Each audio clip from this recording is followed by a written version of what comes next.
El caballero inexistente. 1. Bajo las rojas murallas de París estaba formado el ejército de Francia. Carlomagno tenía que pasar revista a los paladines. Ya hacía más de 3 horas que estaban allí, era una tarde calurosa de comienzos de verano, algo cubierta, nubosa, en las armaduras se hervía como dentro de ollas a fuego lento. No se sabe si alguno en aquella inmóvil fila de caballeros no había perdido ya el sentido o se había adormecido, pero la armadura los mantenía erguidos en la silla a todos por igual. De pronto, 3 toques de trompa, las plumas de la cimera se sobresaltaron en el aire quieto como por un soplo de viento, y enmudeció enseguida aquella especie de bramido marino que se había oído hasta entonces, y que era, por lo visto, un roncar de guerreros oscurecido por las golas metálicas de los yelmos. Finalmente allí, divisaron a Carlomagno que avanzaba, al fondo, en un caballo que parecía más grande de lo normal, con la barba sobre el pecho, las manos en el pomo de la silla. Reina y guerrea y reina, dale que dale, parecía un poco envejecido, desde la última vez que lo habían visto aquellos guerreros. Detenía el caballo ante cada oficial y se volvía para mirarlo de arriba abajo. ¿Y quién sois vos, paladín de Francia? Salomón de Bretaña, sire. Respondía aquel en alta voz, alzando la celada y descubriendo el rostro acalorado, y añadía alguna información práctica, como 5.000 caballeros, 3.500 infantes, 1.800 servicios, 5 años de campaña. Cierra con los bretones, paladín. Decía Carlos, y tac, tac, tac, tac, se acercaba a otro jefe de escuadrón. ¿Y quién sois vos, paladín de Francia? Reiteraba. Oliverio de Viena, sire. Pronunciaban los labios en cuanto se había levantado la rejilla del yelmo. Y, 3.000 caballeros escogidos, 7.000 de tropa, 20 máquinas de asedio. Vencedor del pagano Fierabras, por la gracia de Dios y para gloria de Carlos, rey de los francos. Bien hecho, bravo por el bienés, decía Carlomagno, y a los oficiales del séquito, flacuchos esos caballos, aumentadles la cebada. Y seguía adelante, ¿y quién sois vos, paladín de Francia? Repetía, siempre con la misma cadencia. Bernardo de Montpellier, sire. Vencedor de Brunamente y Galiferno. Bonita ciudad, Montpellier. Ciudad de bellas mujeres. Y al séquito, a ver si lo ascendemos de grado. Cosas que dichas por el rey son de agrado, pero eran siempre las mismas monsergas, desde hacía muchos años. ¿Y quién sois vos, con ese blasón que conozco? Conocía a todos por las armas que llevaban en el escudo, sin necesidad de que dijeran nada, pero así era la costumbre, que fueran ellos quienes le descubrieran el nombre y el rostro. Quizá porque de lo contrario, alguno, con algo mejor que hacer que tomar parte en la revista, habría podido mandar allí su armadura con otro dentro. Alardo de Dordoña, del duque Amón. Estupendo alardo, ¿qué dice papá? Y así sucesivamente. Tata, tatata, tata, tata, ta, tata. Walfredo de Monjoye. 8.000 caballeros excepto los muertos. Ondeaban las cimeras. Ujier danés. Ñamo de Baviera. Palmerín de Inglaterra. Anochecía. Los rostros, entre el Ventalle y la Babera, ya no se distinguían tan bien.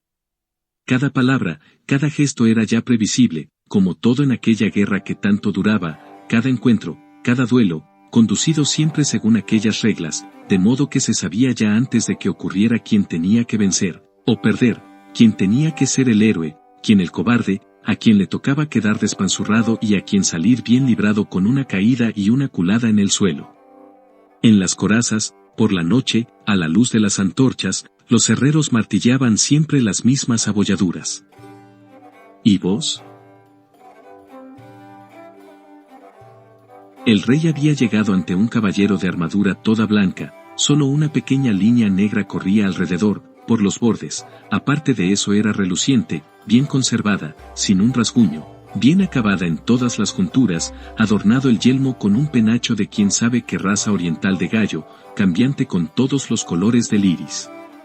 En el escudo había dibujado un blasón entre dos bordes de un amplio manto drapeado, y dentro del blasón se abrían otros 2 bordes de manto con un blasón más pequeño en medio, que contenía otro blasón con manto todavía más pequeño. Con un dibujo cada vez más sutil se representaba una sucesión de mantos que se abrían uno dentro del otro, y en medio debía haber quién sabe qué, pero no se conseguía descubrirlo, tan pequeño se volvía el dibujo. «Y vos ahí, con ese aspecto tan pulcro», dijo Carlomagno que, cuanto más duraba la guerra, menos respeto por la limpieza conseguía ver en los paladines. «Yo soy», la voz llegaba metálica desde dentro del yelmo cerrado, como si fuera no una garganta sino la misma chapa de la armadura la que vibrara, y con un leve retumbo de eco, Agilulfo Emo Bertrandino de los Gildivernos y de los otros de Corventras y Sura, caballero de Celimpias Iterior y de Fez. «Ah», dijo Carlomagno, y del labio inferior, que sobresalía, le salió incluso un pequeño trompeteo, como diciendo, si tuviera que acordarme del nombre de todos, estaría fresco. Pero enseguida frunció el ceño. «¿Y por qué no alzáis la celada y mostráis vuestro rostro?» El caballero no hizo ningún ademán, su diestra enguantada con una férrea y bien articulada manopla se agarró más fuerte al arzón, mientras que el otro brazo, que sostenía el escudo, pareció sacudido como por un escalofrío. «Os hablo a vos, paladín», insistió Carlomagno. «¿Cómo es que no mostráis la cara a vuestro rey?» La voz salió clara de la babera. «Porque yo no existo, sire». «¿Qué es eso?», exclamó el emperador. «Ahora tenemos entre nosotros incluso un caballero que no existe. Dejadme ver». Agilulfo pareció vacilar todavía un momento, luego, con mano firme, pero lenta, levantó la celada.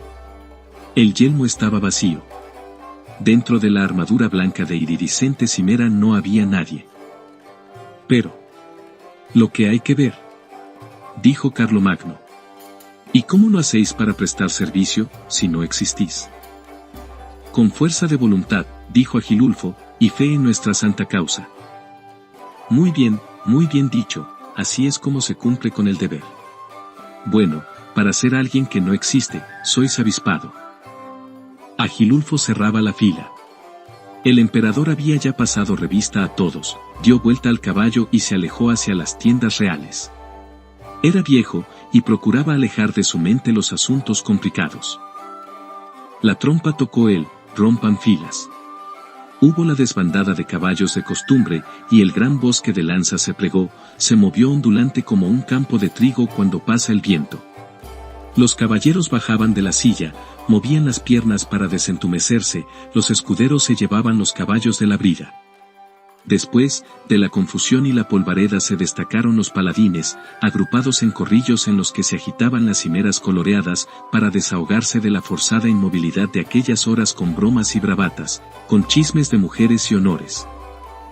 Agilulfo dio unos pasos para mezclarse con uno de estos corrillos, luego sin ningún motivo pasó a otro, pero no se abrió paso y nadie se fijó en él. Permaneció un poco indeciso detrás de este o aquel, sin participar en sus diálogos, y luego se apartó. Oscurecía, sobre la cimera las plumas irisadas parecían todas ahora de un único e indistinto color, pero la armadura blanca resaltaba aislada sobre el prado. Agilulfo, como si de repente se hubiese sentido desnudo, hizo ademán de cruzar los brazos y encogerse los hombros. Después se recobró y, a grandes pasos, se dirigió hacia las caballerizas. Cuando llegó, encontró que el cuidado de los caballos no se llevaba a cabo según las reglas, reprendió a los palafreneros, impuso castigos a los mozos, inspeccionó todos los turnos de faenas, redistribuyó las tareas explicando minuciosamente a cada uno cómo había que ejecutarlas y haciéndose repetir lo que había dicho para ver si habían entendido bien. Y como a cada momento sacaba a relucir las negligencias en el servicio de los colegas oficiales paladines, los llamaba uno a uno, sustrayéndolos a las dulces conversaciones ociosas de la noche, y debatía con discreción, pero con firme exactitud sus faltas, y los obligaba a ir de piquete a uno, de guardia a otro, de patrulla al de más allá, y así sucesivamente. Tenía siempre razón, y los paladines no podían sustraerse, pero no escondían su descontento. Agilulfo Emo Bertrandino de los Gildivernos y de los otros de Corventras y Sura, caballero de Celimpias Iterior y de Fez, era ciertamente un modelo de soldado, pero a todos les era antipático. 2.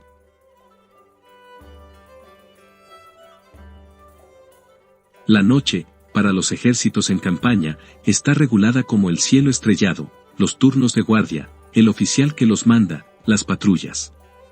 Todo lo demás, la perpetua confusión del ejército en guerra, el hormigueo diurno del que lo imprevisto puede surgir como el encabritarse de un caballo, ahora calla, pues el sueño ha vencido a todos los guerreros y cuadrúpedos de la cristiandad, estos en fila y de pie, a ratos restregando un casco en el suelo o soltando un breve relincho o rebuzno. Aquellos liberados finalmente de yelmos y corazas, y, satisfechos de sentirse de nuevo personas humanas distintas e inconfundibles, todos ya están roncando. Al otro lado, en el campamento de los infieles, todo es igual, el mismo ir y venir de los centinelas, el jefe de la guardia que ve deslizarse el último grano de arena por el reloj y va a despertar a los hombres del relevo, el oficial que aprovecha la noche de vigilia para escribir a la esposa. Y las patrullas cristiana e infiel se adentran ambas media milla, llegan casi hasta el bosque, pero luego dan la vuelta, una por aquí y otra por allí sin encontrarse nunca, regresan al campamento para referir que todo está en calma, y se van a la cama. Las estrellas y la luna corren silenciosas sobre los dos campos adversos. En ningún sitio se duerme tan bien como en el ejército. Solo a Agilulfo le estaba negado este alivio. En la armadura blanca, completamente emperejilada, bajo su tienda, una de las más ordenadas y confortables del campamento cristiano, intentaba mantenerse boca arriba, y continuaba pensando, no los pensamientos ociosos e imprecisos de quien está a punto de entregarse al sueño, sino siempre razonamientos determinados y exactos. Al poco rato se alzaba sobre un codo, sentía la necesidad de dedicarse a cualquier ocupación manual, como lustrar la espada, que ya estaba reluciente, o untar de grasa las juntas de la armadura. No aguantaba mucho, de nuevo se levantaba, y salía de la tienda, embrazando lanza y escudo, y su sombra blanquecina se deslizaba por el campamento. De las tiendas cónicas se elevaba el concierto de las pesadas respiraciones de los dormidos. Aquel poder cerrar los ojos, perder la conciencia de sí, hundirse en el vacío de las propias horas, y luego al despertar volverse a encontrar igual que antes, para reanudar los hilos de la propia vida, era algo que Agilulfo no podía saber, y su envidia por la facultad de dormir propia de las personas existentes era una envidia vaga, como de una cosa que no puede ni siquiera concebirse. Lo hería e inquietaba aún más la vista de los pies desnudos que asomaban aquí y allí por el borde de las tiendas, con los pulgares hacia arriba. El campamento durante el sueño era el reino de los cuerpos, una extensión de vieja carne de Adán, exaltada por el vino bebido y el sudor de la jornada guerrera, mientras en el umbral de los pabellones yacían desarmadas las vacías armaduras, que los escuderos y servidores por la mañana pulirían y pondrían a punto. Agilulfo pasaba, atento, nervioso, altivo, el cuerpo de la gente que tenía un cuerpo le producía, sin duda, un malestar semejante a la envidia, pero también una ansia que era de orgullo, de superioridad desdeñosa. Los colegas tan nombrados, los gloriosos paladines, ¿qué eran ahora? La armadura, testimonio de su grado y nombre, de las hazañas llevadas a cabo, de la fuerza y el valor, hela aquí reducida a una envoltura, a chatarra vacía, y las personas roncando, con la cara aplastada en la almohada y un hilo de baba que caía de los labios abiertos. A él no era posible descomponerlo en piezas, desmembrarlo, era y seguía siendo en cada momento del día y de la noche Agilulfo Bertrandino de los Gildivernos y de los otros de Corventras y Sura, armado caballero de Celimpias y Terior y de Fez el día tal, habiendo realizado para gloria de las armas cristianas las acciones tal y tal, y encargado en el ejército del emperador Carlomagno del mando de las tropas tal y cual. Y poseedor de la más bella y reluciente armadura de todo el campamento, inseparable de él. Y mejor oficial que muchos que se jactan de insignes, es más, el mejor de todos los oficiales. Y sin embargo, paseaba infeliz en la noche. Oyó una voz.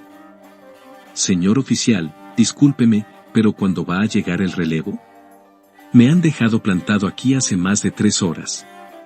Era un centinela que se apoyaba en la lanza como si tuviera retortijones. Agilulfo ni siquiera se volvió, dijo.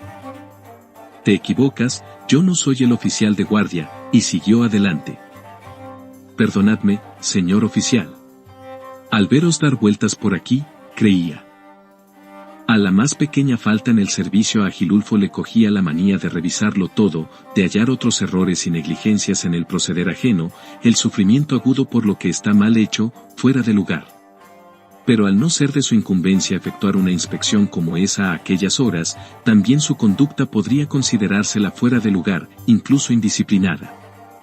Agilulfo trataba de contenerse, de limitar su interés a cuestiones particulares de las que de cualquier modo al día siguiente tendría que ocuparse, como la disposición de ciertas perchas donde se guardaban las lanzas, o los artificios para mantener seco el heno. Pero su blanca sombra siempre topaba con el jefe de guardia, el oficial de servicio, la patrulla que revolvía en la cantina buscando una pequeña damajuana de vino que había sobrado la noche anterior. Cada vez, Agilulfo tenía un momento de incertidumbre, de si debía comportarse como quien sabe imponer con su sola presencia el respeto a la autoridad o como quien, encontrándose donde no tiene que encontrarse, da un paso atrás, discreto, y finge no estar allí. Con esta incertidumbre, se detenía, pensativo, y no conseguía tomar ni una postura ni otra, solo sentía que fastidiaba a todos, y habría querido hacer algo para entrar en una relación cualquiera con el prójimo. Por ejemplo, ponerse a gritar órdenes, improperios de cabo, o estallar en carcajadas y soltar palabrotas como entre compañeros de posada. En cambio murmuraba algunas palabras de saludo ininteligibles, con una timidez disfrazada de soberbia, o una soberbia corregida por la timidez, y seguía adelante, pero todavía le parecía que aquellos le habían dirigido la palabra, y se volvía apenas, diciendo pero luego enseguida se convencía de que no era a él a quien hablaban y se alejaba como si escapara. Avanzaba hasta los límites del campamento, a lugares solitarios, subiendo por una altura desnuda. La noche en calma estaba recorrida solamente por el suave vuelo de pequeñas sombras informes de alas silenciosas, que se movían alrededor sin una dirección ni siquiera momentánea, los murciélagos.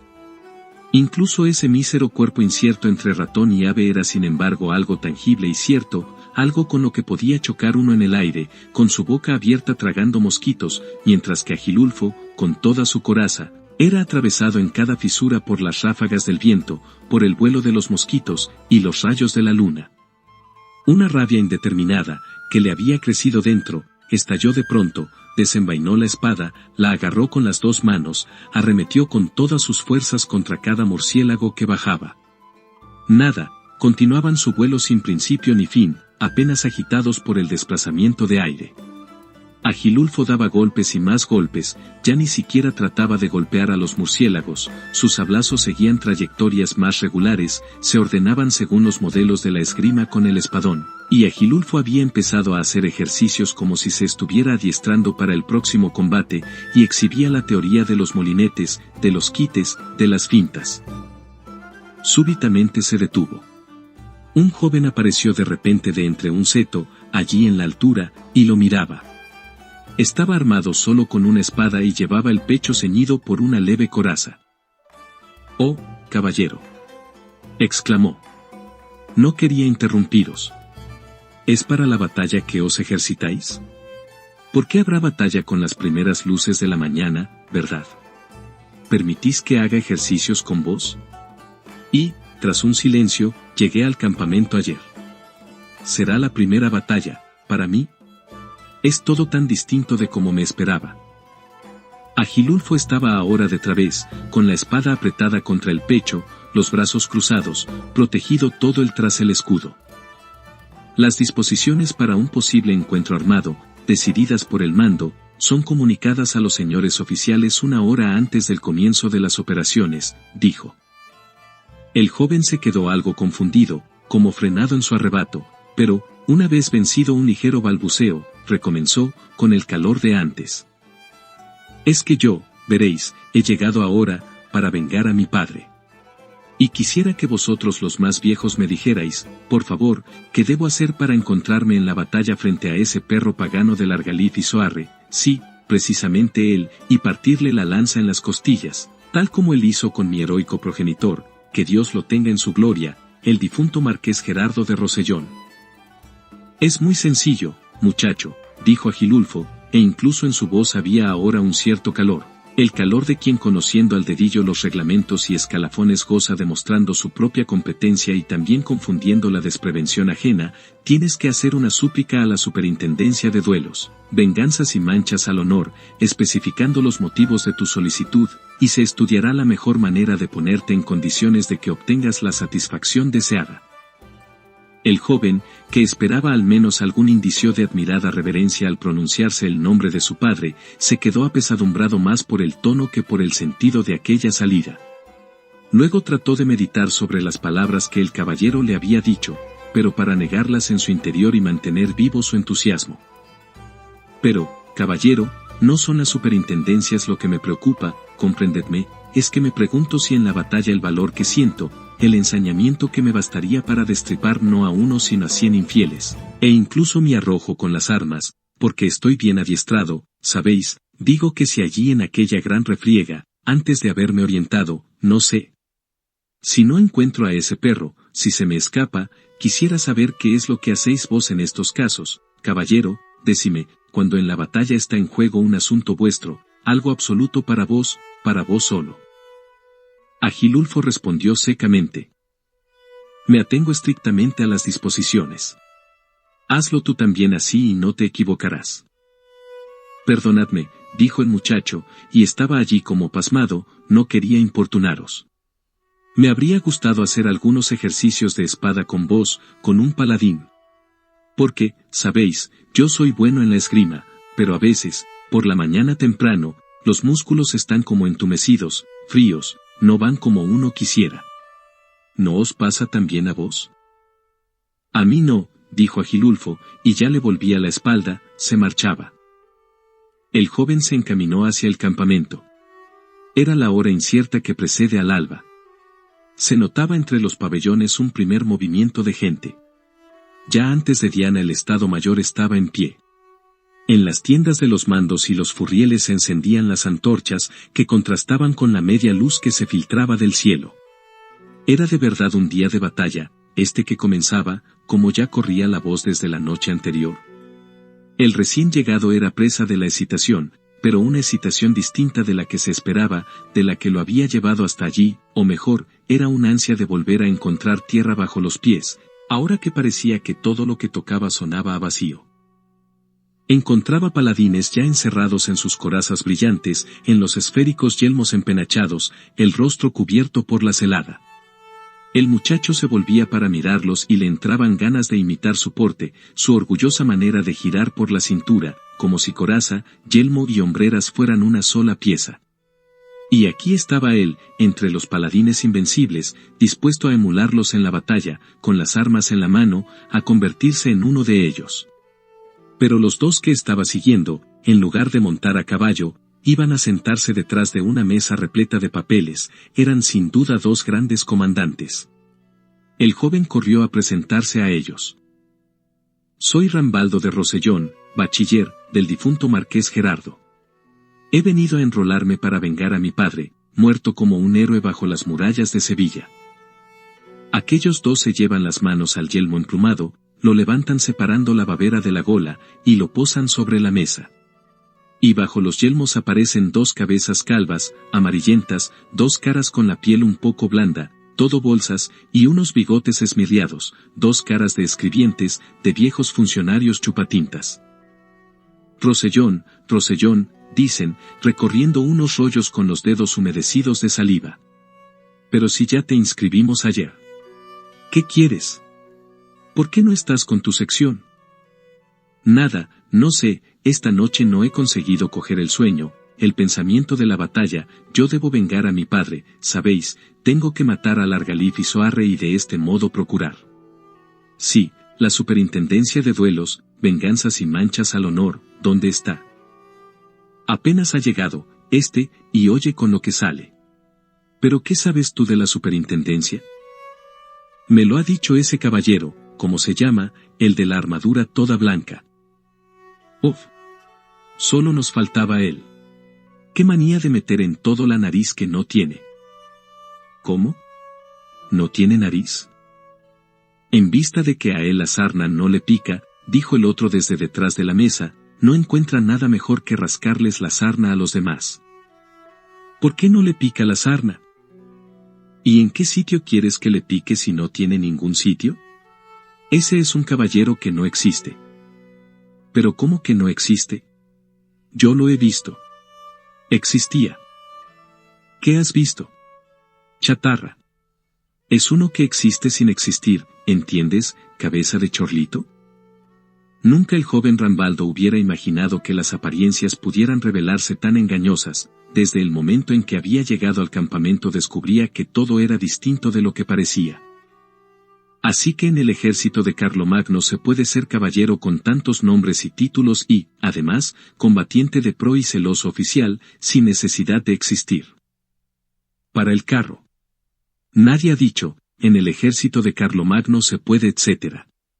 Solo hemos dicho, en nuestro regimiento hay un caballero así y así. Eso es todo. Lo que puede existir o dejar de existir en líneas generales, no nos interesa a nosotros. ¿Entendido? Rambaldo se dirigió al pabellón de la Superintendencia de Duelos, Venganzas y Manchas al Honor. Ya no se dejaba engañar por las corazas y los yelmos emplumados, comprendía que detrás de aquellas mesas las armaduras ocultaban hombrecillos enjutos y polvorientos. Y aún gracias si dentro había alguien. Así que quieres vengar a tu padre, Marqués de Rosellón, de grado general. Veamos, para vengar a un general, el procedimiento mejor es quitar de en medio a 3 comandantes. Podríamos asignarte 3 que fueran fáciles, y asunto terminado. No me he explicado bien, es Isoarre el argalif al que debo matar. Fue él en persona quien derribó a mi glorioso padre. Sí, lo hemos entendido, pero echar abajo a un argalif no vayas a creer que sea algo tan sencillo. ¿Quieres 4 capitanes? Te garantizamos 4 capitanes infieles antes de mediodía. Mira que 4 capitanes se dan por un general de división, y tu padre era general de brigada solamente. Buscaré a Isoarre y lo destriparé. A él, solo a él. Tú acabarás arrestado, no combatiendo, puedes estar seguro. Reflexiona un poco antes de hablar. Si te ponemos dificultades para Isoarre, es que habrá motivos para ello. Si nuestro emperador, por ejemplo, tuviese con Isoarre alguna negociación en curso. Pero uno de aquellos funcionarios, que había estado hasta entonces con la cabeza hundida en los papeles, se alzó regocijado. Todo resuelto. Todo resuelto. No hay necesidad de hacer nada. ¿Para qué venganza? No hace falta. Oliverio, el otro día, creyendo a sus 2 tíos muertos en batalla, los vengó. Por el contrario se habían quedado borrachos debajo de una mesa. Nos encontramos con estas 2 venganzas de tío de más, un buen lío. Ahora todo se arregla, una venganza de tío nosotros la contamos como media venganza de padre, es como si tuviéramos una venganza de padre en blanco, ya ejecutada. Ah, padre mío. Rambaldo desvariaba. ¿Pero qué te pasa?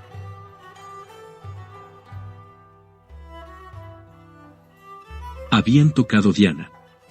El campamento, al alba, pululaba de gente armada. Rambaldo habría querido mezclarse con aquella multitud que poco a poco tomaba forma de pelotones y compañías encuadradas, pero le parecía que aquel chocar de hierro era como un vibrar de élitros de insectos, un chisporroteo de cáscaras secas. Muchos guerreros estaban encerrados en el yelmo y la coraza hasta la cintura, y bajo la falda asomaron las piernas en calzones, porque Quijotes y Greba se esperaba a estar en la silla para ponerlos. Las piernas, bajo ese tórax de acero, parecían más delgadas, como patas de grillo, y la forma que tenían de mover, cuando hablaban, las cabezas redondas y sin ojos, y también de mantener replegados los brazos con el estorbo de codales y mandiletes era de grillo o de hormiga, y del mismo modo todo su trajín parecía un confuso pateo menudo de insectos. En medio de ellos, los ojos de Rambaldo fueron buscando algo, era la blanca armadura de Agilulfo que esperaba volver a encontrar, quizá porque su aparición habría vuelto más concreto el resto del ejército, o bien porque la presencia más sólida que había hallado era precisamente la del caballero inexistente. Lo descubrió bajo un pino, sentado en el suelo, colocando pequeñas piñas según un dibujo regular, un triángulo isósceles. A esas horas de la madrugada, Agilulfo tenía siempre necesidad de dedicarse a un ejercicio de exactitud, contar objetos, ordenarlos en figuras geométricas, resolver problemas de aritmética. Es la hora en que las cosas pierden la consistencia de sombra que las ha acompañado en la noche y vuelven a adquirir poco a poco los colores, pero mientras tanto atraviesan algo así como un limbo incierto, apenas rosadas y casi aureoladas por la luz, la hora en que menos seguros estamos de la existencia del mundo.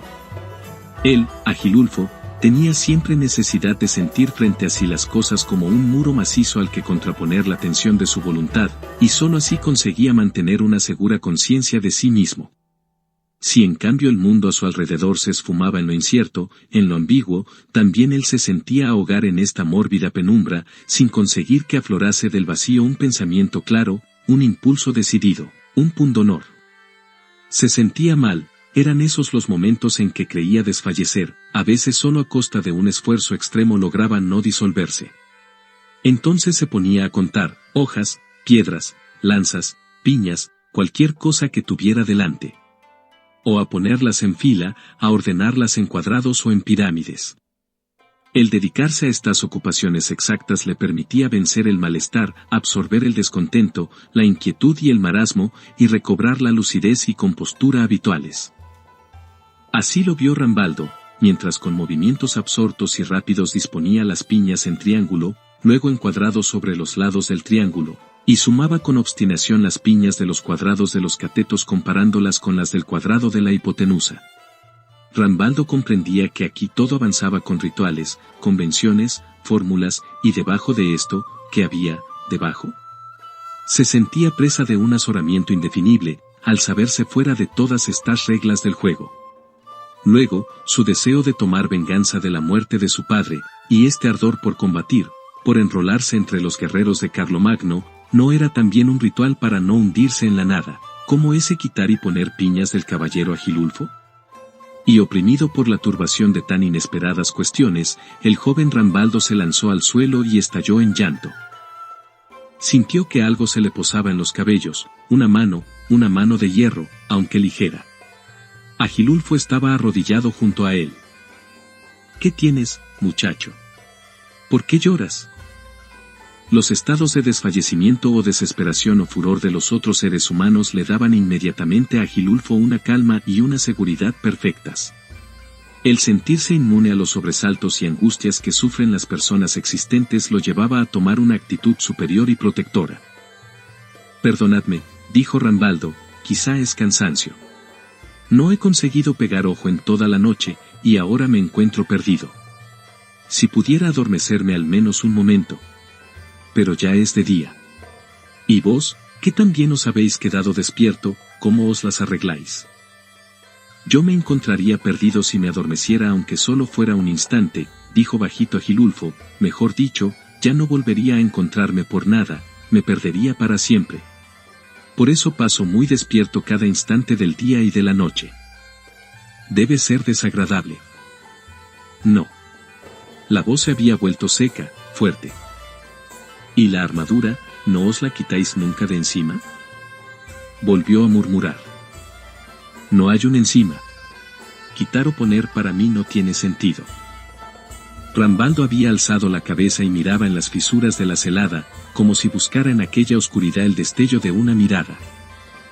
¿Y cómo puede ser? ¿Y cómo puede ser, si no? La mano de hierro de la armadura blanca estaba posada todavía en los cabellos del joven. Rambaldo la sentía apenas posar sobre su cabeza, como una cosa, sin que le comunicase ningún calor de proximidad humana, fuera consoladora o fastidiosa, y sin embargo advertía una especie de tensa obstinación que se propagaba por él. 3. Carlomagno cabalgaba a la cabeza del ejército de los francos. Llevaban una marcha de aproximación, no había prisa, no se caminaba muy rápido. En torno al emperador se agrupaban los paladines, que frenaban por la brida a los impetuosos caballos, y con aquel caracolear y mover acompasadamente sus argénteos escudos se alzaban y bajaban como branquias de un pez. A un largo pez todo escama se parecía el ejército, a una anguila. Campesinos, pastores, aldeanos, acudían a los bordes del camino. Aquel es el rey, aquel es Carlos. Y se inclinaban al suelo, reconociéndolo, más que por la poco familiar corona, por la barba. Luego enseguida se levantaban para identificar a los guerreros. Aquel es Orlando. Que no, ese es Oliverio. No acertaban ni uno, pero era igual, porque este o aquel, allí estaban todos, y podían jurar que habían visto a quien querían. Agilulfo, cabalgando en el grupo, de vez en cuando daba una pequeña carrera, después se detenía para esperar a los demás, se giraba para comprobar que la tropa seguía compacta, o se volvía hacia el sol como si calculara por la altura sobre el horizonte la hora. Estaba impaciente. Solo él, allí en medio, tenía en la mente la orden de marcha, las etapas, el lugar al que debían llegar antes de la noche. Los otros paladines, pues sí, marcha de aproximación, andar deprisa o despacio es siempre aproximarse, y con la excusa de que el emperador es viejo y está cansado, en cada taberna estaban dispuestos a pararse para beber. Por el camino no veían más que muestras de tabernas y traseros de siervas, solo para decir 4 insolencias, por lo demás, viajaban como encerrados en un baúl. Carlomagno todavía era el que demostraba más curiosidad por todo lo que veían alrededor. «Uy, patos, patos», exclamaba. Por los prados, a lo largo del camino, se veía a un grupo de ellos. En medio de aquellos patos había un hombre, pero no se entendía qué diablos estaba haciendo. Caminaba acuclillado, con las manos detrás, a la espalda, alzando los pies de plano igual que una palmípeda, con el cuello tieso, y diciendo, «cuá, cuá, cuá». Los patos no le hacían ningún caso, parecían reconocerlo como uno de ellos. Y a decir verdad, entre el hombre y los patos la vista no hacía grandes distinciones, porque lo que llevaba puesto el hombre, de un color pardo terroso, parecía compuesto, en gran parte, por trozos de saco, presentaba anchas zonas de un gris verduzco exacto a sus plumas, y además había remiendos y jirones y manchas de los más variados colores, como las estrías irisadas de aquellos volátiles. Tú, ¿te parece esta la manera de inclinarte ante el emperador?, le gritaron los paladines, siempre dispuestos a buscar camorra. El hombre no se volvió, pero los patos, espantados por aquellas voces, alzaron el vuelo todos juntos. El hombre se demoró un momento viéndolos elevarse, con la nariz al aire, luego abrió los brazos, dio un salto, y saltando y aleteando de este modo, con los brazos abiertos de par en par, de los que colgaban jirones de harapos, soltando risotadas y, ¡cuá! ¡cuá!, llenos de gozo, intentaba seguir a la bandada. Había una charca. Los patos volando fueron a posarse allí a flor de agua y, ligeros, con las alas plegadas, se alejaron nadando. El hombre, en la charca, se tiró al agua de barriga, levantó enormes salpicaduras, se agitó con ademanes descompuestos, intentó aún un «cuá, cuá», que terminó en un borboteo porque se estaba yendo al fondo, emergió de nuevo, trató de nadar, volvió a hundirse. ¿Es el guardián de los patos, ese?, preguntaron los guerreros a una campesina que se acercaba con una caña en la mano. No, los patos los guardo yo, son míos, él no tiene nada que ver, es Gurdulú, dijo aquella campesina. ¿Y qué hacía con tus patos? Oh, nada, de vez en cuando le da por ahí, los ve, se equivoca, cree ser. ¿Cree ser un pato? Cree ser los patos. Ya sabéis cómo es Gurdulú, no se fija. ¿Pero dónde se ha metido ahora? Los paladines se acercaron a la charca. A Gurdulú no se lo veía. Los patos, una vez atravesado el espejo de agua, habían reemprendido el camino entre la hierba con sus pasos palmeados. En torno al estanque, de los helechos, se alzaba un coro de ranas. El hombre sacó la cabeza del agua repentinamente, como si se hubiera acordado en ese momento de que debía respirar. Se miró asustado, como sin comprender qué era aquella franja de helechos que se reflejaba en el agua a un palmo de sus narices. En cada hoja de helecho estaba sentado un pequeño animal verde, muy liso, que lo miraba y que hacía con todas sus fuerzas, croac, croac, croac, croac, croac, croac, respondió Gurdulú, contento, y a su vez desde todos los helechos había un saltar de ranas al agua y desde el agua un saltar de ranas a la orilla, y Gurdulú gritando, croac, dio un salto también él, llegó hasta la orilla. Empapado y fangoso de los pies a la cabeza, se puso en cuclillas como una rana, y prorrumpió en un croac, tan fuerte que con una rotura de cañas y hierbas volvió a caer a la charca. ¿Y no se ahoga?, preguntaron los paladines a un pescador. Oh, a veces Omobo se olvida, se pierde. Ahogarse no. Lo malo es cuando termina en la red con los peces. Un día le ocurrió cuando se puso a pescar. Echa al agua la red, ve un pez que está a punto de entrar, y se identifica tanto con aquel pez que se zambulle en el agua y entra él en la red. Ya sabéis cómo es, Omobo. ¿Omobo? ¿Pero no se llama Gurdulú? Omobo lo llamamos nosotros. Pero aquella muchacha. Ah, esa no es de mi pueblo, puede ser que en el suyo lo llamen así. ¿Y él, de qué pueblo es? Bueno, Corremundo. La cabalgata flanqueaba un campo de perales. Los frutos estaban maduros. Con las lanzas los guerreros ensartaban peras, las hacían desaparecer por el pico de los yelmos, luego escupían las semillas. Y en fila en medio de los perales, ¿a quién ven? A Gurdulú, Omobo. Estaba con los brazos levantados, retorcidos como ramas, y en las manos y la boca y sobre la cabeza y en los desgarrones del vestido tenía peras. Mira cómo hace el peral, decía Carlomagno, jovial. Ahora lo sacudo, dijo Orlando, y le asestó un golpe.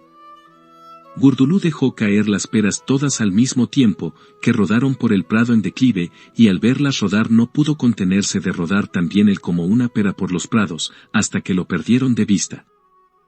Vuestra Majestad lo perdone, dijo un viejo hortelano. Martinsul no entiende a veces que su sitio no está entre los árboles o entre los frutos inanimados, sino entre los devotos súbditos de vuestra Majestad.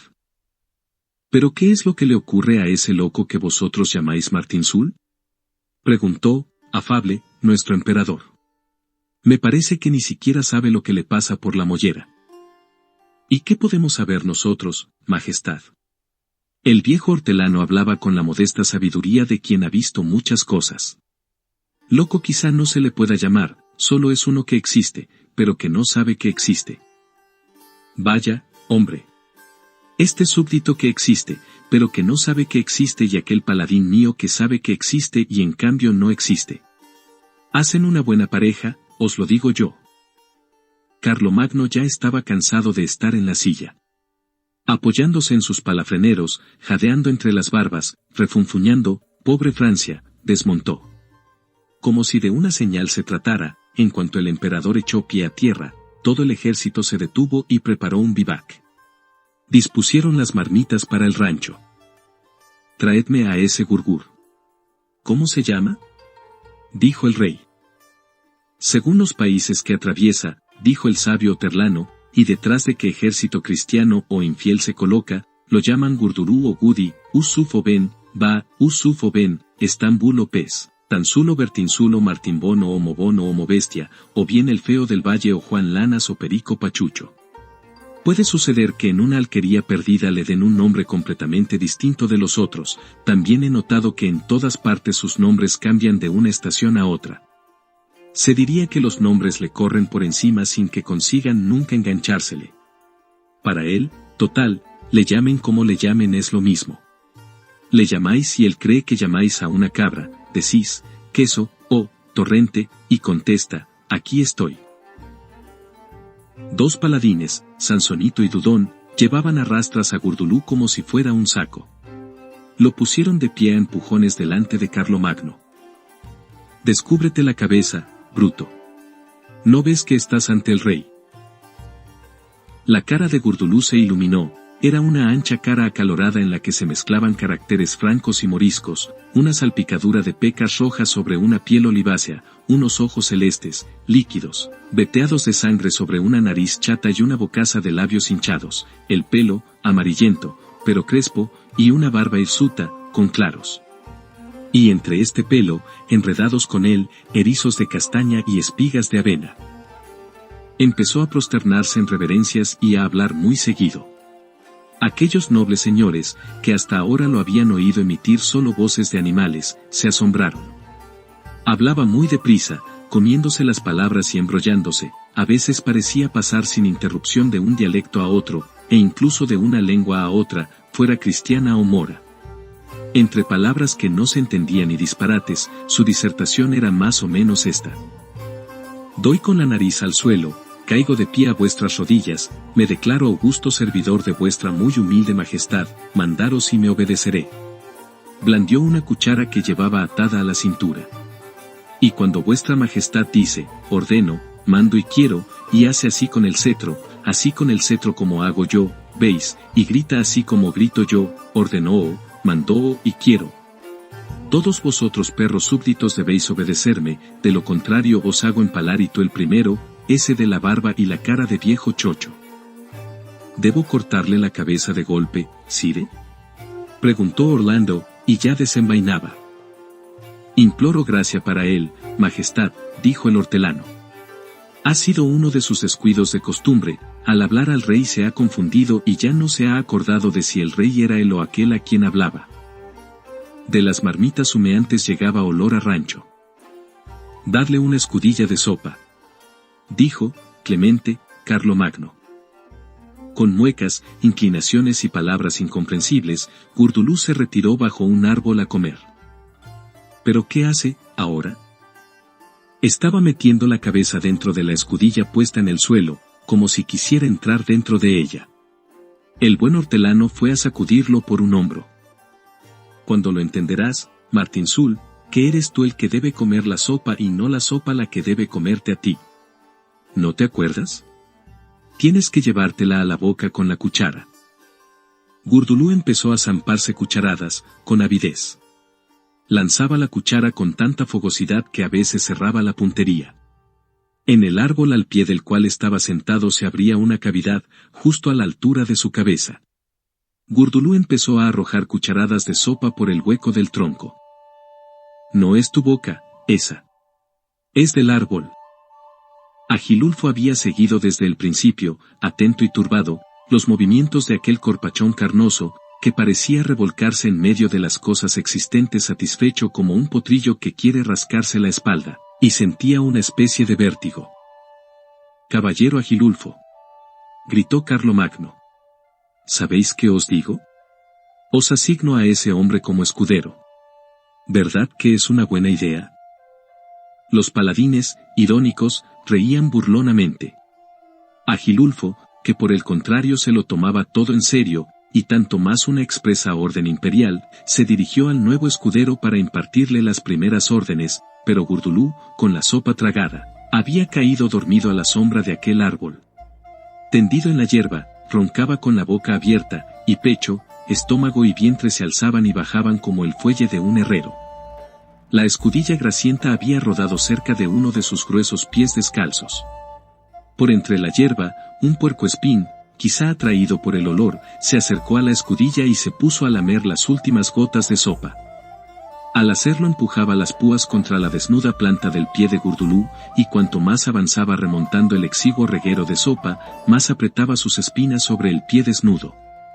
Hasta que el vagabundo abrió los ojos, miró a su alrededor, sin comprender de dónde venía aquella sensación de dolor que lo había despertado.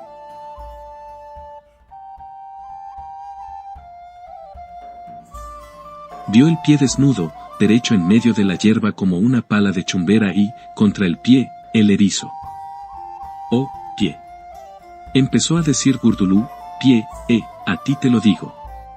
¿Qué haces plantado ahí como un tonto? ¿No ves que ese animal te pincha? Oh, pie.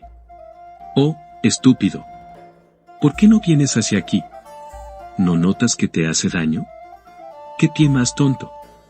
Si basta con muy poco, basta con que te muevas un tanto así. Pero ¿cómo es posible ser tan estúpido? Pie. Haz el favor de escucharme. Mira cómo se deja destrozar. Ven hacia aquí, idiota. ¿Cómo te lo tengo que decir? Presta atención, mira cómo lo hago yo, ahora te enseño lo que debes hacer, y al decir esto dobló la pierna, arrastrando el pie hacia sí y alejándolo del puercoespín. ¿Lo ves? Era tan fácil que en cuanto te he enseñado cómo se hace lo has conseguido también tú. Pie estúpido, ¿por qué te has quedado tanto tiempo dejándote pinchar? Se frotó la planta dolorida, se levantó, se puso a silbar, empezó una carrera, se lanzó a través de los arbustos, soltó un pedo, luego otro, y desapareció. Agilulfo se movió como para tratar de localizarlo, pero ¿a dónde había ido?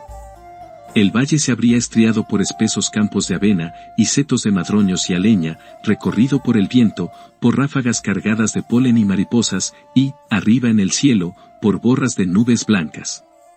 Gurdulú había desaparecido allá en medio, en este declive donde el sol al girar dibujaba móviles manchas de luz y de sombra, podía estar en cualquier lugar de esta o aquella vertiente. De quién sabe dónde se alzó un canto desentonado. De sur les Ponts de Bayonne. La blanca armadura de Agilulfo, alta sobre un costado del valle, cruzó los brazos sobre el pecho. Así pues, ¿cuándo empieza a prestar servicio el nuevo escudero? Le increparon los colegas. Maquinalmente, con voz privada de entonación, Agilulfo aseveró: una afirmación verbal del emperador tiene valor inmediato de decreto. De sur les Ponts de Bayonne, se oyó aún la voz, más lejana.